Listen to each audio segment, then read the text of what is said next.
económica, como habrán podido notar por la presencia de dos economistas con nosotros, que va a girar en torno a los retos que va a tener que afrontar el próximo gobierno, sea cual sea. Juan Rayo, buenas noches. ¿Qué tal? Un placer. Gonzalo Bernardo, muchas gracias por venir. Vamos a conocer cuáles son esos retos. El posible gobierno que venga, de izquierda o conservador, ¿a qué tendrá que enfrentarse, Andrea? 3 retos: el paro, las pensiones y la desigualdad. Y empezamos, por ejemplo, por el paro, que ha vuelto a subir este mes. En enero hay 57.000, aquí va a aparecer, 57.247 desempleados más. Tras el fin de la campaña navideña, sube el paro y bajan las afiliaciones a la Seguridad Social en esta cifra en 204.000 personas. El mayor descenso ha sido en la hostelería y también en el comercio. Es normal que sea así porque la mayoría de los contratos de diciembre fueron en el sector servicios. Enero es un mes tradicionalmente malo para el mercado laboral. Se han firmado casi 1.400.000 contratos y ojo porque el 91%, 9 de cada 10, fueron temporales. Esto en el paro. Si analizamos las pensiones, es otro de los grandes retos de esta legislatura, porque la hucha se agota. En 2011, fíjense, tenía 66.800 millones de euros y en diciembre le quedaba esto, la mitad. ¿Y cuánto cobran de más los pensionistas? Pues un 0,25% este año, que es aproximadamente 1,5 € más al mes para la pensión media. 1,5 €. Tercer reto, la desigualdad. Pedro Sánchez ha anunciado que si logra formar gobierno hará un plan para atajarla. Esto es lo que ha dicho. En España hay pobreza. Así que frente a ello, lo que vamos a plantear al resto de formaciones políticas es una alianza para la esperanza, que cree un ingreso mínimo vital que acabe con la pobreza infantil en 4 años y que reconstruya el estado del bienestar. Los datos son preocupantes porque a finales de 2014 había en España 13,4 millones de personas en riesgo de exclusión social, según Intermon Oxfam. Es el 29% de la población. Desde Bruselas, por cierto, ya han advertido esta semana que el nuevo gobierno, sea del color que sea, tendrá que hacer reformas y afrontar un ajuste de 20.000 millones de euros, casi nada. Bueno, pues vamos a empezar nuestro debate con nuestros dos economistas hablando precisamente de uno de los retos, el empleo. La pregunta, que es la misma para los dos, sobre la que empezaréis haciendo una disertación de 1 minuto antes de entrar a debate, es si podremos ya crear un empleo de calidad o el empleo que se siga creando próximamente va a ser también un empleo tan eminentemente precario como el que se está creando. Bueno, para ver quién empieza con su alocución, pues mira, 50 céntimos. Empezamos haciendo esta sección con 2 euros, hasta esto hemos llegado. Austeridad. Es austeridad pura y dura, hay que corregir el déficit. ¿Cervantes o mapa de Europa? ¿Con qué te quedas? Yo la cruz, mapa Venga, de Europa. Mapa de Europa, así pues si te toca, empiezas tú, ¿de acuerdo? Vale. Vamos allá. Pues le ha tocado a Juan Rayo, porque ha salido Cervantes. Por lo menos la moneda no es alemana. Bueno, ahí lo estamos viendo. Es patria. Venga, vamos a poner el cronómetro. 1 minuto para Juan Rayo, para que empiece con su alocución al respecto de esta cuestión sobre el empleo, si será precario, seguirá, o por fin tendremos un empleo más estable. El tiempo empieza a correr a partir de ya. Bueno, es evidente que España tradicionalmente el mercado laboral español ha tenido 2 grandes problemas, uno de temporalidad y el otro de baja productividad. Por ejemplo, para que nos hagamos una idea, el 60% de todos los nuevos empleos que se están creando ahora mismo en España son contratos temporales y la productividad en España solo ha aumentado cuando hemos destruido empleo en tiempo de crisis. Creando empleo nunca hemos sido capaces de incrementar sostenidamente la productividad. Por tanto, es lógico que nos planteemos la pregunta de si somos capaces de crear empleo de calidad, empleo estable y empleo bien pagado. Y sí somos capaces, ¿no? España no está naturalmente condenada a tener empleo de mala calidad. Ahora bien, dado que no es un problema de ahora, es un problema que llevamos arrastrando 30 años, lo que falla es algo estructural.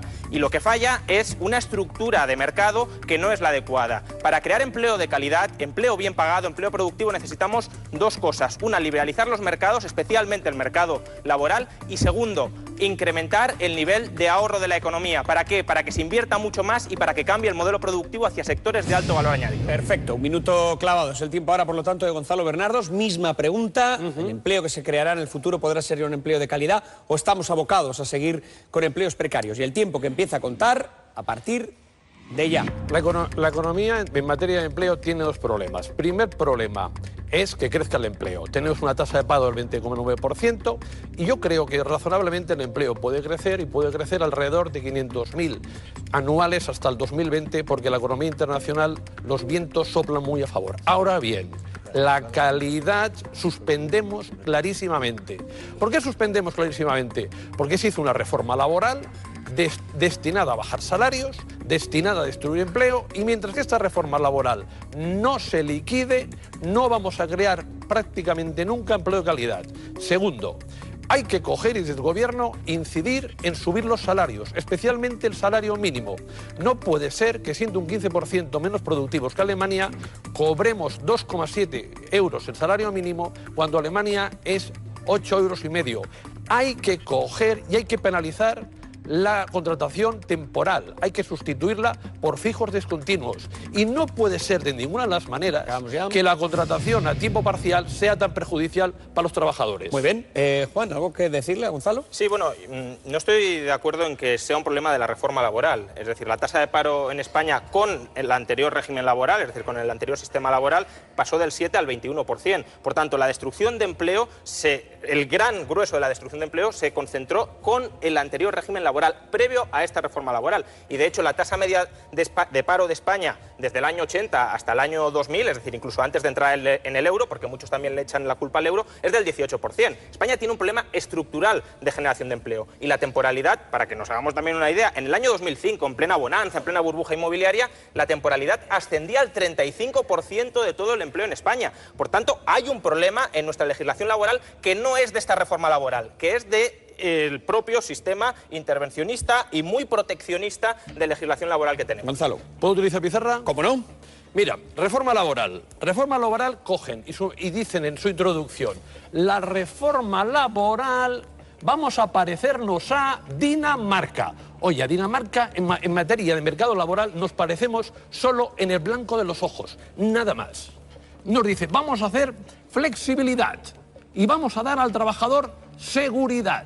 Vale, la seguridad no se ve por ningún lado, nadie la ve. Y la flexibilidad consiste en despedir más fácil y más barato. Me parece que me he cogido parte de la pizarra de Juan Ramón. Bueno, entonces, sí, no pasa claro, nada. desde esa perspectiva, la reforma laboral es un inconveniente. Y lo que aquí tenemos, el principal problema es, oye, ¿qué salarios se cobran? Lo ha dicho Revilla. Según la agencia tributaria, tenemos que hay una barbaridad de personas, que prácticamente 5.700.000, que están cobrando salarios en miseria. Entonces, para que realmente tengamos demanda interna, para que pueda tirar de la economía la inversión de las empresas y el gasto de las familias, necesitamos que la gente pueda gastar más. Y para gastar más se han de dar dos cosas. Una, empleo. Dos, mejores salarios. ¿Dónde están los mejores salarios? No se ve para ningún lado. ¿Dónde está qué ha hecho el gobierno de Mariano Rajoy para mejorar los salarios? Nada.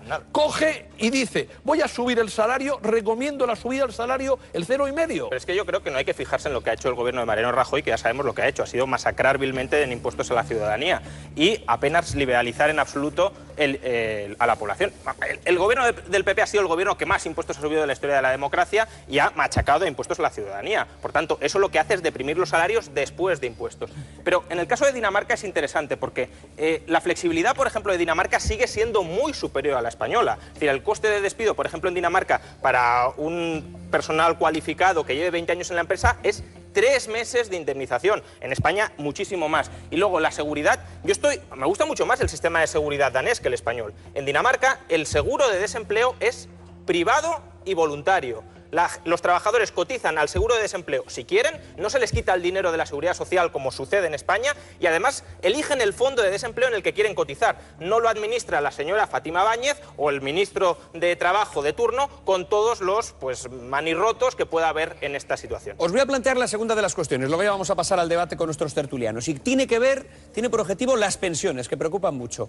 ¿Va a haber margen en el futuro para una subida de pensiones, algo que vaya más allá del 0,25% actual? ¿O vamos a tener que tirar de pensiones privadas? No nos va a quedar otra. Un momento, vamos a empezar con Gonzalo Bernardos. Déjame que ponga el relojito. Si lo tenemos, ahí lo tenemos. Pues puedes empezar a partir de ya. Rotundamente sí. Sí que hay margen para subir pensiones. Expliquemos. Los pensionistas son en la actualidad el 23,6% de los votantes. Un político que se precie no va a renunciar al voto del 23,6% del censo electoral. Ahora bien, con el déficit de la seguridad social, presumiblemente en el año 2015, 13.500 millones, ¿hay margen para subir pensiones? No, hay que hacer alguna reforma. ¿Qué planteo yo? Un nuevo impuesto. ¿Qué impuesto planteo yo? Ese impuesto significa el IBI, ponerlo al nivel del valor de mercado de las viviendas. Actualmente el IBI grava la mitad del valor de mercado de las viviendas. Estos son 14.000 millones más. Y con estos 14.000 millones más, si además hacemos algún pequeño complemento en materia de impuestos, nos encontramos que no hay ningún problema para financiarlas. Solo es una cuestión de prioridad. Vale. ¿Son importantes o no las pensiones? Bueno, a lo son, desde luego, y a ver si nos llegan algunos, que todavía nos queda lejos, Sí, Juan, un pero vamos poquito. a luchar por la nuestra.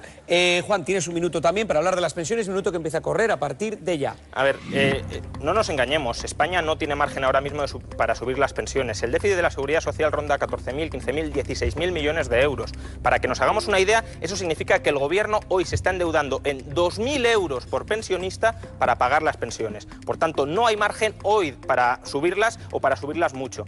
Pero el problema no es ahora, esto es un problema transitorio debido a la destrucción de empleo propio de la crisis económica. El problema va a venir de aquí unas décadas, para los que la vamos a cobrar, si la cobramos, en el año 2050. En el año 2050 habrá un trabajador por pensionista. Ahora hay prácticamente 2 por pensionista. Por tanto, el gobierno de 2050 va a ser incapaz de mantener el régimen de jubilación, las condiciones de jubilación actuales. Y ante esa situación hay que prepararse. Y para prepararse hay que hablar claro. La gente tiene que ahorrar. Ahorrar en cualquier producto financiero o real que exista, pero tiene que ahorrar. ¿Y cómo puede ahorrar la gente? Se preguntarán ellos mismos con esta situación económica. Bajando impuestos. Es responsabilidad del gobierno permitirle a la gente que ahorre. Muy bien, ¿algo que decir? Un pequeño debate y luego ya voy a empezar con Javier y con Pablo. Muchas cosas que decir. Primero, en el 2050 nadie sabe lo que pasará. Segundo, aquí en este país se hizo un pacto de Toledo en el 95 pensando que no vendría ni un inmigrante más. Y vimos que entre el 1999 y 2008 vinieron 6 millones más de inmigrantes que permitieron que la Seguridad Social tuviera un fondo de reserva de 66.000 millones de euros. Tercero, no se confíen de las pensiones privadas, no se confíen de las entidades financieras. Quien las gestiona es el tonto más tonto de los tontos. Porque cuando ellos cogen y sube la bolsa, siempre sube el plan de pensiones menos que la bolsa. Y cuando baja la bolsa, baja más que lo que baja la bolsa. Por lo tanto, cuidado, está muy bien de decir es un plan de pensiones privados, pero vayan ustedes, miren con lo que les ha rentado los últimos tiempos y dirán, esto no es lo que Juan, me han vendido. Gonzalo, yo no he hablado de confiar en la banca porque efectivamente yo tampoco confío en la banca y tampoco confío en la gestión que hace la banca. Hay una enorme cantidad de productos de ahorro distintos, incluso la cuenta corriente mismo, si queremos, donde poder ahorrar y prever la jubilación. Yo sí creo que se puede prever, no absolutamente todo, está claro, pero sí podemos prever bastante bien qué va a pasar con la demografía en el año 2050. Básicamente porque la gente que tenga que estar trabajando en el año 2050 o ya ha nacido o va a tener que venir de fuera. Y a menos que esperemos nuevas oleadas de inmigrantes, que por mí ojalá vinieran, pero a menos que las esperemos, y no parece que vaya a ser el caso, no se van a poder pagar las pensiones en las condiciones actuales. El pacto de Toledo, del que se ha hablado, fue un pacto para recortar sistemáticamente las pensiones, porque desde finales de los 90, ¿a cuántos tijeretazos de las pensiones hemos asistido? Pues a menos de los que vamos a asistir en las próximas décadas. Bueno, tiene que ser una frase, ¿eh? Muy rápido. 14.000 millones de hoy para mañana. Segundo, la zona euro paga de impuestos, es decir, los ingresos públicos, para tener un detalle más exhaustivo, son el 48,6. España solo es el 37,8. Tenemos margen para que incrementen los ingresos, que esos ingresos vayan a la Seguridad Social a pagar pensiones y de esta manera es bueno tener algo más guardado, pero de esta manera las pensiones son perfectamente viables. Si los principales propietarios de vivienda son los pensionistas, es decir, quien tiene la casa completamente pagada son los pensionistas, ¿cómo les vamos a cobrar un impuesto extraordinario a los pensionistas que son propietarios de vivienda para luego supuestamente devolvérselo a través de las pensiones? Por favor, Juan Ramón, por favor. El 80% de los propietarios son... No, el 80% de los españoles tienen casa en propiedad. El 80%... 83. Bueno, pues peor me lo pones. El 83% tiene casa en propiedad. ¿Le vamos a subir al 83% de españoles los impuestos? 600 euros, como mucho. ¿Para qué? ¿Para luego devolverse las pensiones? Para realmente poder pagar a todo el mundo una pensión digna. Le estás diciendo a los pensionistas, os vamos a congelar las pensiones porque se van a tener que congelar, no se van a mejorar, y además... No, yo no digo esto, yo digo que se pueden mejorar. No, eso es para cubrir el déficit, 14.000 millones para cubrir el déficit, es decir, congelamos las pensiones y además nos metemos un rejonazo fiscal bien modo. Juan Ramón, tengo más cosas. En lugar de coger coger y en lugar de pagar 4 euros por impuesto de patrimonio, subámoslo, para que paguen los ricos. En lugar de pagar algunos sitios nada de impuestos sucesiones, subámoslo. Hagamos una redistribución mediante los impuestos que en este país no se ha hecho, de tal manera que los más humildes puedan, gracias al Estado, transferir dinero desde los más ricos. Ahora mismo está teniendo lugar, o ya ha acabado, no lo sé, la gala de los Goya. Y una de las principales reivindicaciones de la gala ha sido: la subida del IVA ha destruido la industria del cine.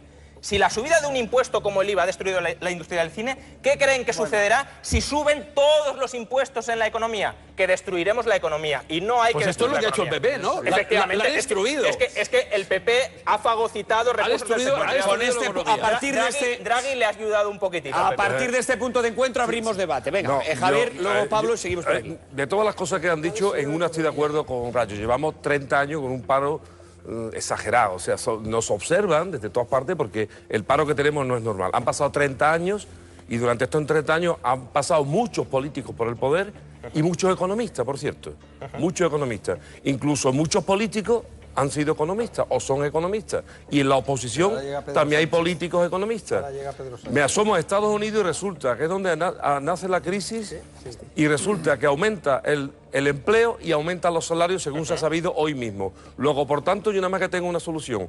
O cambiamos de político, o cambiamos de economista, o cambiamos de las dos cosas. O de país. Hombre, ya está. A ver, vamos con Pablo, vamos a abrir un poquito el debate. Yo solo dos comentarios muy breves. Uno, decir aquí en este plato de televisión que con el gobierno del Partido Popular la economía ha ido peor, por ejemplo, que con el gobierno de Zapatero, es engañar a todos los españoles. Tú criticas la reforma laboral, pero es que gracias a la reforma laboral se han creado 500.000 puestos de trabajo el último año. ¡Qué tremenda barbaridad! Una reforma nunca crea trabajo. No, claro, la buena era la otra reforma con la que se destruía empleo. Yo digo que esta reforma laboral ha sido buena. Considero que todavía hay que hacer más ajustes en el mercado laboral.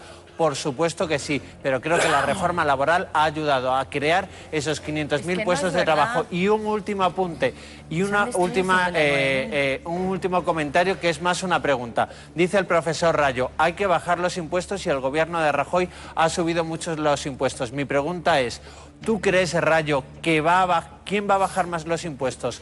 ¿Un gobierno del Partido Popular o un gobierno del Partido Socialista y de Podemos? No vayamos a engañar a la gente. Ahora, Susana, vamos, que conteste contigo. Nadie los va a bajar. Nadie los va a bajar. Solo el gobierno de Rajoy ha empezado a bajarlos. Lo que pasa es que hay algunos que al menos son mínimamente sinceros. Hay algunos que son mínimamente sinceros porque Pedro Sánchez sí ha dicho a las claras, no voy a bajar ningún impuesto, los voy a subir todos los que pueda, y el PP sigue engañando a la gente diciendo que los va a bajar cuando no los va a bajar. No, bueno, sí que ha bajado los impuestos al gobierno de Rajoy. Mira, lo primero, nosotros tenemos una cosa que funciona muy mal, es los servicios de empleo. Los servicios de empleo, en plena vorágine económica, 2007, solo conseguían trabajo al 2% de la gente que quería. Vale. Tú tienes dos modelos. Uno es el modelo americano del Reino Unido. Y en este modelo tienes una protección al desempleo muy baja, ¿de acuerdo? Y el mercado es muy flexible porque como no vas a cobrar prácticamente nada de desempleo, como mucho 6 meses, la gente enseguida se pone. Para mí este no es el mecanismo ideal. El mecanismo ideal o cercano al ideal es lo que ha sucedido en Dinamarca. Se pasa en poco tiempo de una tasa de paro de alrededor del 10% a una tasa de paro del 3%. ¿Cómo lo consiguen? Uno, tienen un modelo en el que se protege al trabajador, no en este caso por favor, al trabajo. Y en ese modelo, sobre todo, hay una cosa muy importante. Los servicios de empleo te ayudan para buscar trabajo, para reciclarte, para coger y realmente adecuarte a las nuevas situaciones. Venga, Ana. Aquí nada, porque nunca se ha invertido de forma adecuada y porque los cursos de formación son un desastre Ana total. Pardo de Vera, adelante. A mí me gustaría, hablando del futuro, de nuestro futuro, y ahora que estamos en este juego de pactos, me gustaría preguntarles a los dos, o a quien desee responder, cómo se conjuga lo siguiente. PSOE y Podemos, en cuanto al tema laboral, PSOE y Podemos piden derogar la reforma laboral, Ciudadanos no. PSOE y Podemos piden subir el salario mínimo, Ciudadanos no, lo compensa con un complemento salarial o algo similar. Ciudadanos pide el contrato único, PSOE y Podemos no. ¿Me quiere decir alguien cómo se pacta algo tan definitivo como es el objetivo de crear empleo en este país entre estos tres partidos? Bueno, ¿O es imposible? Es que los tres no creo que pacten. Todo el mundo tendrá que... Bueno, eso es lo que espera el que tiene el encargo de formar gobierno. Todo el mundo tendrá que ceder de alguna manera, pero los tres de momento tienen programas bastante incompatibles. Pero yo sí copiaría el mercado danés. El mercado danés es un mercado muy flexible, tan o más flexible que el estadounidense en términos de entrada y salida del mercado laboral, y además es un mercado donde, por ejemplo, no existen cotizaciones empresariales a la seguridad social. Pero con 4 años de subsidio de paro. No, 2, ya lo han bajado. Desde 2011 lo bajaron a 2, que es lo que tiene España. Sí, tiene 2. Y el subsidio de paro es privado. Es decir, lo paga el trabajador si quiere, no si no quiere. Venga, Eduardo, y luego me voy con Jesús y Francisco. No, Gonzalo Bernardos me hace gracia, ¿no? Porque en economía lo digo yo siempre, lo que no son cuentas son cuentos, ¿no? Y nos ha contado un cuento divertido porque él se expresa bien, tiene facilidad y tiene telegenia, pero dice, no, cuando iban mal las cosas era culpa del gobierno. Bien, y ahora que van bien las cosas es culpa de los factores externos. Vamos a ver. Eso es mentira por una sencilla razón, porque a igualdad de condiciones España crece más del doble de la media comunitaria, más del doble que Alemania, 3 veces lo que Francia, 5 veces lo que Italia, y está creciendo prácticamente lo mismo que Reino Unido y un poquito más que Estados Unidos. Por tanto, los factores exógenos no son los culpables. Algo habrá hecho este gobierno. Luego, otra cuestión, si tú quieres que nos pongan los impuestos a los muertos, págalos tú. Yo no los quiero pagar, ni nadie los quiere pagar a ti. Hablo por el impuesto de sucesiones. Si tú quieres pagar impuesto de patrimonio, págalo tú. Pero los ciudadanos no queremos pagar impuesto de patrimonio, porque los ciudadanos normales no somos ni Botín, ni Amancio Ortega, ni los ricos. Somos gente normal que ya pagamos bastante. Los cuales no pagan nada. Y si tú quieres empobrecer a los ciudadanos para que se cobren más pensiones, es lo comido por lo servido. Seremos igual de pobres, o igual de ricos, o igual de medio pensionistas. Ahora contestas, Gonzalo. Déjame acabar con Jesús y con Francisco y luego contestáis. Bueno, yo lo que he escuchado de las intervenciones son 2 modelos, pero uno pretende dejar tirado a cada uno y que se apañe, sí. No. Ahora contestáis. Hay otro modelo que pretende que entre todos encontremos soluciones y garantías de futuro. Y para mí esa distinción hay que tenerla en cuenta, porque entre otras cosas hay que partir de una base. Seguimos por debajo de la media europea. Es imposible hablar con un ruido de fondo permanente, de verdad. Un momento, Pablo, tengo poquito tiempo. Vamos a dejarle a Jesús, tiene que hablar todavía Francisco. Seguimos por debajo en ingresos y en gasto público de la media europea. Seguimos por debajo, hay un margen. Cada vez que se nos dice esto es imposible, es el chiste del roto de lo mejor es no tener derecho a pensión hasta el día que te mueres. Entonces no hay ningún problema con las pensiones. No cobras hasta que te mueres, claro.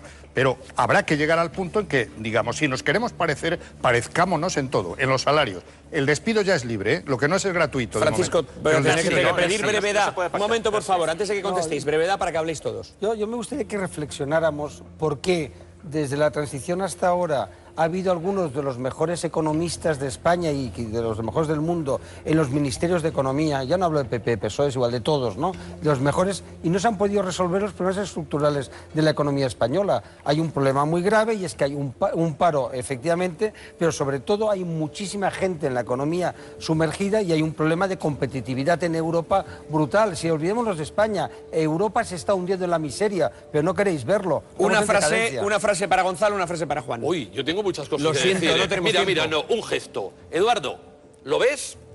Esto es Francia. ¿Verdad que sube poco? Esto es España.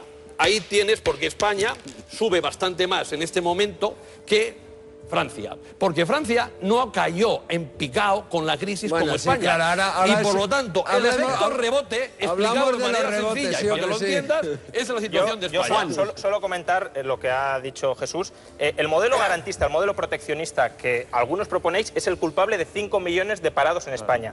¿Eso protege a la población? No, eso la desprotege. El modelo flexible de Estados Unidos o de Dinamarca es el responsable de que haya pleno empleo. Y si queremos copiar los impuestos de Europa, digámoslo claro. En Europa, en Dinamarca, el IVA está al 25%. ¿Queremos el IVA al 25%? No. En Dinamarca, en Suecia... Queremos los servicios sociales de Dinamarca. En Dinamarca, va mucho mejor que nosotros. En Dinamarca, Suecia o Finlandia... Y tiene un gasto público del 57%. Tiene que acabar. Sí. En Dinamarca, Suecia o Finlandia se paga el triple de impuestos por las pensiones. Y los servicios. Bueno, es decir, ¿Quién sostiene la carga a los fiscal? pensionistas españoles les tenemos que subir los impuestos emulando a Dinamarca. No, perdona. Eso es Dinamarca. Tenemos de subir los impuestos a los ricos. Es indudable. Dinamarca es subir impuestos a Nunca Dinamarca generó un debate tan amplio en la televisión española. Ni ellos mismos lo sospecharán. Un segundo, por favor. Es indudable que este debate tendrá que tener continuidad porque no tenemos a todo esto... No me hagáis trampa. Que tengo 3